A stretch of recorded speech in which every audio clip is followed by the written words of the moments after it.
have been working with data, and to speak in a seminar without PowerPoint is really.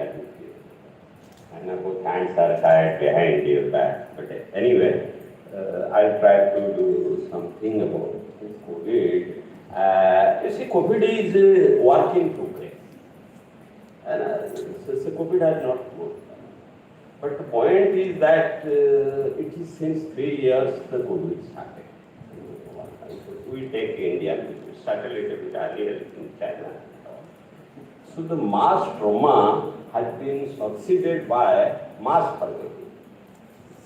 If I talk about COVID now, people would say that I am a freak. I mean, everybody wants to forget COVID. Too much of COVID, wearing of the mask, rubbing with the sanitizers, standing in a queue, and all those things. I mean, we as Indians, we are so socialized, we are not used to stand apart and all. It's not an European culture and all. But we want to forget COVID, and look at the elections which we had in recent past. COVID was not in that. I mean, for any, pick up any state. I mean, everybody thinks that COVID changes the life, it was a tsunami in Indian development and all. But you see, Indians are quite resilient. And they know how to bounce back. And that's essential human nature. So everybody has to forget about COVID. But COVID persists in literature. And it persists in seminar. And it's good to do it, to reflect it, what has happened and all. And if you look at all pandemics, we started circa 3000 BC. I mean, we had about 20 major pandemics. And if you go by loss of population, COVID was not. And I come to, for example, Indian pandemic. We had this Spanish flu in 1890. I mean, it has nothing to do with Spain. The name is Spanish flu, but it came from China. From China to Spain, we went to England, and there was mobilization of soldiers. From soldiers came from UK to India, which was First World War time and all. So it was known as Spanish flu, but forgive us, let us not go by name. And so it was all again Chinese and all. And there were near about 1.2 to 1.3 crore deaths in India alone, in Colombia. And as a result, 2011, 2021, there was the absolute drop in total population of the country. Look at it, how massive it was. The problem was, at that time, we didn't have internet. Now, we had only 5 lakh deaths. I mean, we are still counting. There are reconciliation, states are counting, WHO counting. We are doing everything except we are not finding the origin of this virus. The point is that we are doing everything and all. And with this, look at it, we had around 5 lakh deaths and around 4.5 crore infections. I am saying, I mean, statistics as on today. You can check on go to the website of the Ministry of Health and Tamil website. And this is fairly reliable and all. There are debates, academic debates will continue. And our people from Harvard will say, no, that and all. But we know what has happened in the West and all. And you would see compare the loss of life in India in COVID as compared to Western countries. For 10 lakh people who had only 378 loss of life. 378 people died in India. I am not demeaning. This is I am not mechanical. I want more deaths to have been happened. I am not saying that. I am saying we had a minimum death. 378 for 10 lakh. And what is in Italy? 3,157. USA 3,479. Spain 2,589. I am giving top countries, which has been beating drums and all. COVID will kill everybody. I know one of my good friends, who is a French economist, when COVID struck in India, the first article he wrote in I think it appeared in Me, he said that India is going to have a devastating effect because in India there is a shortage of water and soap. Such a big motto, you can check it in the internet and all. So I called him up. I said, Anna, he jumped to conclusion too often. You see, we have been accused of in India that we jump to conclusion too often. But you look at Western academics, I mean, they also jump to, India will have devastation, everything perish and all, and nothing happens. And I am not saying there is a loss of life, there are, but these are very, very temporary. I'll come to that, how all prediction, you see, I have some data sets I would like to say how we are fed with a negative narrative. The whole COVID and it's all data. And data is, these days data is testing. We have been told China has gone away. We have occupied a number 1 position in world population. Do you know? Chinese census was done in November 2020 when China government has closed every door. They are bolted from outside. November 2020, China was in peak of COVID and they conducted that. I spent 3 months in Beijing, one of the top most research institute of Beijing, that is Academy of Social Sciences, and I have seen that is the only country in the world you are not allowed as a library the right foreigners not beyond this point. When I have visited lot many countries as a professor, I have never seen that. In any case, a foreigner can read Mandarin. I can't read Chinese Greek. So that is, but they're right. The point is that when India did not conduct census, India did not conduct census, China did not conduct census, and we say we are all celebrating India is number 140. How 140 crore people come? It's simply question. You've heard it. But those who have been dealing with mathematics, statistics, it's purely on the basis of assumption. And I will not be surprised that when we have a census in 2024 or 2025, you will find that things have changed drastically. Well, this is the power of data. So Johan talked about big data. We have a tremendous obsession and we don't very far. I am not saying that we are, as Indian, we are human. Look at our statistics. Look at those who are economic, they can understand periodic labor force survey and NSS data. And across board. You see NFHS, I don't know about the technical advisory committee of NFHS 6, and you look at the NFHS and census or other data, there are across. And ranking, we all give ranks. India's rank in hunger, India's rank in happiness. Look, Bhutan, very high in happiness index, but very low in freedom index. How do you correlate the two? Well, these are all mind games. Point is that we are getting immune to mind games. When data comes and they have been feeding us all. I have been tracking down. Look at what Harvard University said, how much the modeling. Is it easy to capture human behavior? So this is how we talk in economics about fact and factoids. You see, fact is real, robust. Factoid is, it appears like fact, but it is not fact. So it is all factoids.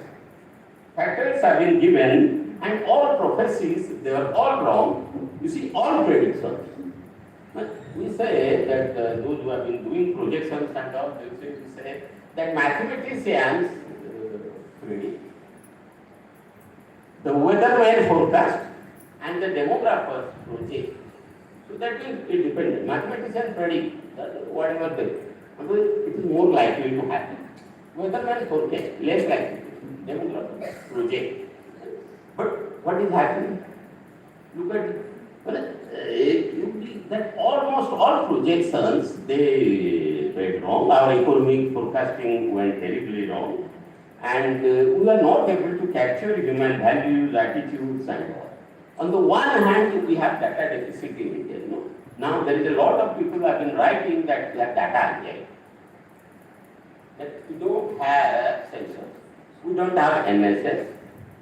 On the other hand, we have data overload. You have all stupid data and entering into your WhatsApp and data overload coexisting with data deficit. So how will you manage? You see? And one thing you see, it's better not to have data than to have skewed faulty data. A planning which is based on faulty data is going to do you much more damage than no planning at all. So this is, we must understand and we must also recognize the inherent bias in these statistics and almost all predictions. You go now, there are a lot of articles you can find how COVID created problems, how a false narrative was thrust upon you, a lot of biases, all Western biases came in and all. And some of the Indian academicians, I've been visiting professors in 4 universities abroad, I go regularly and all. But the kind of, so what I would say that while we talk about COVID after effect, and we must be on that and all, that is it. So, look at it, nobody thought at that time India will bring out a vaccine. He will be very important. They said Covaxin is bad, but now Covaxin have plans open in Canada. And initially we said, oh, Covaxin, it's not recognized, you are going abroad and all, which is one of the most sought after vaccine now. So that's how the narrative changes. We must recognize that they did not think in a country where 220 crore vaccines till date, on the real time statistics, till yesterday 220 crore vaccines in those days were given. And that changes. That changes everything.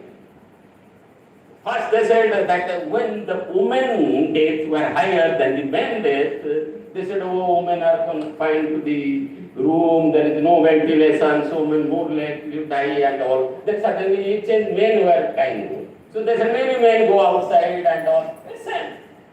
And how, if you have been a student of statistics, you say, how this mind games are. So I think when we talk about COVID, when we see COVID data and all, I'll come to that. So what was the economic impact of COVID? It's a big impact, no doubt, it was the largest. We had a tremendous fall in GDP before COVID. But it was largest, about first quarter, 1/4 of our GDP contracted, declined, first quarter.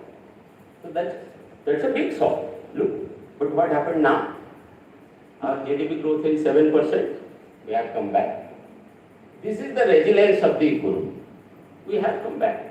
What has happened? Nobody could do. Everybody guessed that, oh, GDP has crashed.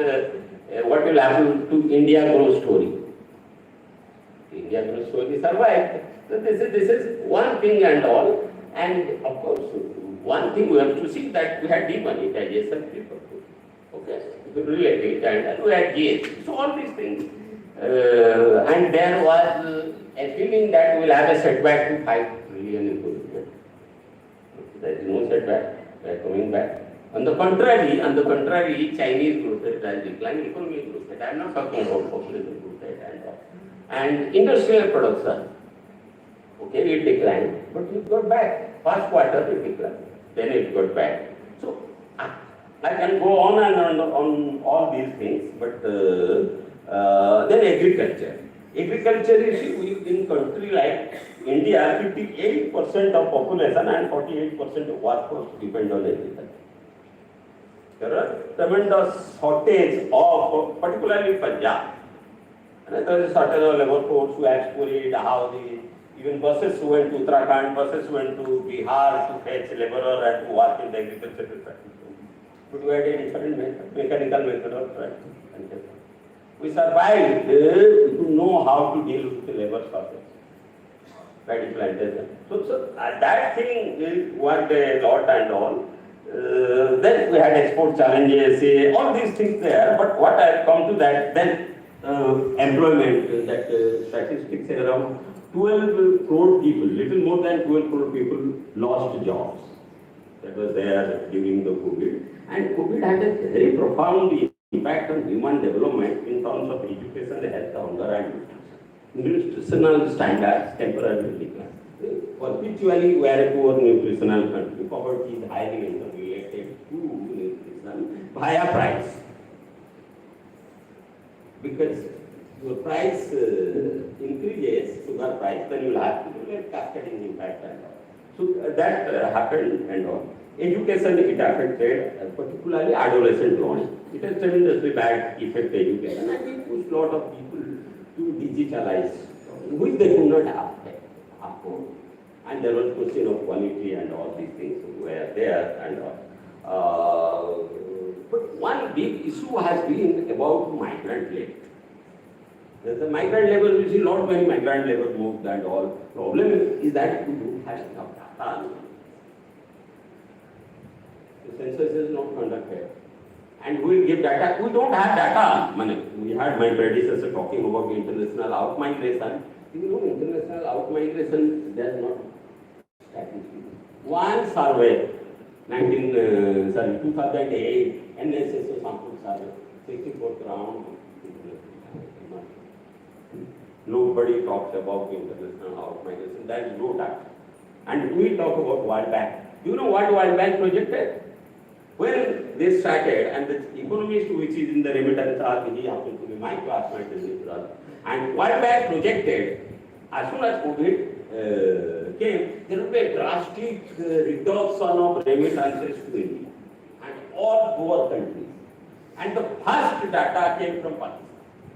And they falsified World Bank. I was attending meeting and all that too. In fact, remittances to Pakistan increased because of COVID. World Bank had predicted that it will go down. How it happened? They put all sophisticated models. It happened because because flights were cut. Pakistanis could not travel to Pakistan. They were saving money. Okay. And when there is bad situation at home, everybody said कि पैसा भेजो. तो वहाँ से remittances आया. अच्छा, Pakistanis have a habit, Muslims के ऊपर उमरा हज जो भी करते हैं, काफी पैसा खर्चा करते हैं. And Saudi Arabia banned कि आप यहाँ नहीं आएंगे, तो क्या करेंगे पैसा? अगर डिमांड बढ़ गया, बाहर खर्चा नहीं करेंगे, गल्फ में घूम नहीं पाएंगे, सब भेज दिए Pakistan. Tremendous. State Bank of Pakistan said it increased. So this is a high rise. All countries except India. I give you statistics, only 3 billion. We usually get 83, हमारा 80 हो गया. क्यों 80 हो गया भाई? हमारा लोग क्या कर रहे थे? But हमारा लोग क्या किए ना? इंडिया उधर जाना चालू रहा. वो आगे कर देंगे. फिर वो रेमिटेंस स्टैटिस्टिक्स कैप्चर नहीं होगा.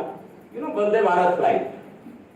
वंदे भारत फ्लाइट जो है हमारा उस टाइम चला, special air bubble taking people and all. We have this because the point is that this country has developed tremendous. I am not a pessimist. This country has developed a tremendous infrastructure. So Vande Bharat flight, I can give you. It was about 183 crore passengers came via Vande Bharat flight. They were brought in and taken out. In and out both together. 183 crore during COVID period. And how many special flight operated? The special flight operated is that 1700.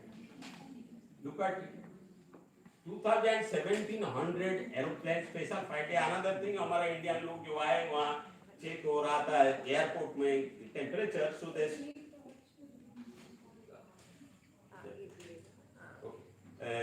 Temperature check हो रहा था तो 2% खा के उतर गए airport में.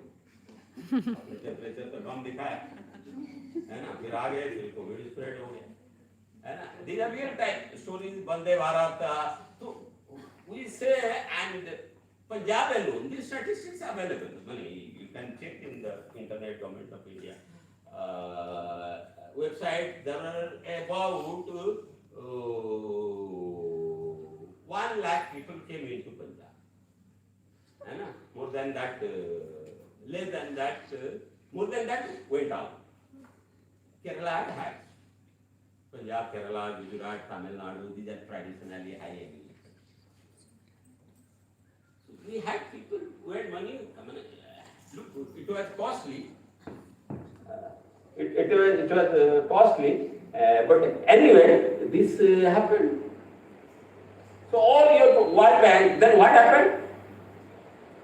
Pakistan State Bank says that during COVID period our remittances increased. Sri Lanka says it didn't. Nepal says it didn't increase. Sri Lanka says it is increased. Bangladesh says it is increased. India says only $3 billion less. So World Bank subsequently changed its model. So this is what the point is that we have been tremendously fed with Western narratives, make our own, this is one and all. I'll give you a good example of death. Look, if you plot infant mortality, I was doing last night, I thought I'll have a look at it. We have, problem is that we have data. 2020 तक data है तो आप उसके बाद data नहीं ले सकते. अगर आप कंपेयर करें तो कोविड पीरियड का भी कुछ करें, कोविड पीरियड करें, कोविड का बात करें. जो 2020 तक डाटा है तो 2020 तक जो 2022 जो पब्लिश है, there has not been a rise in infant mortality. 18 है इंडिया में 28 है. All hospitals go closed. You agree? I also see. Pretty close.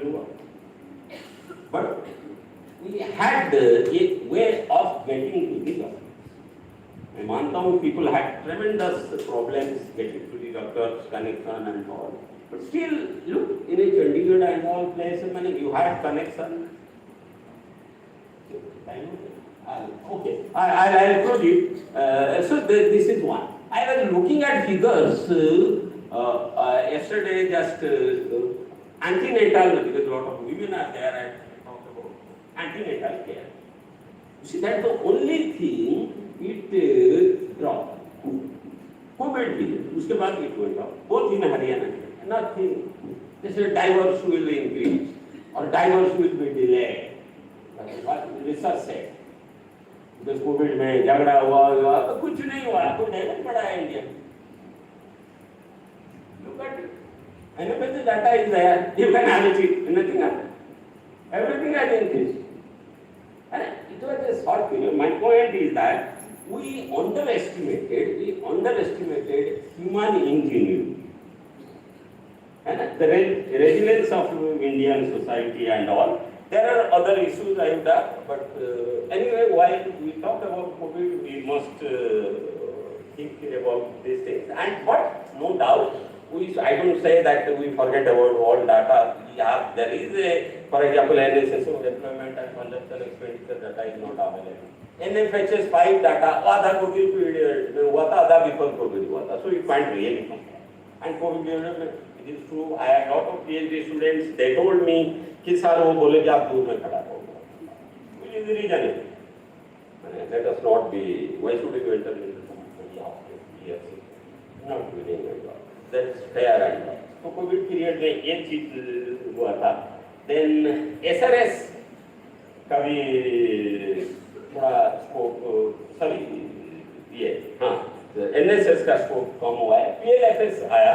But इस जो डाटा है it could not, there has been a data lag, non-available data and the data lag, they have created a problem for us in assessment. I don't think we should forget it, and we have a time coming because after all अभी तक ज़्यादा data set बहुत late चलता है.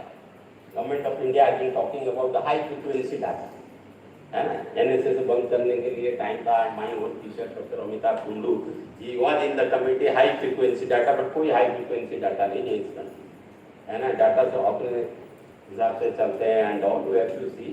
So as I said in the beginning, work in progress. We have to wait and see how it is coming. Thank you, madam, for giving me an opportunity.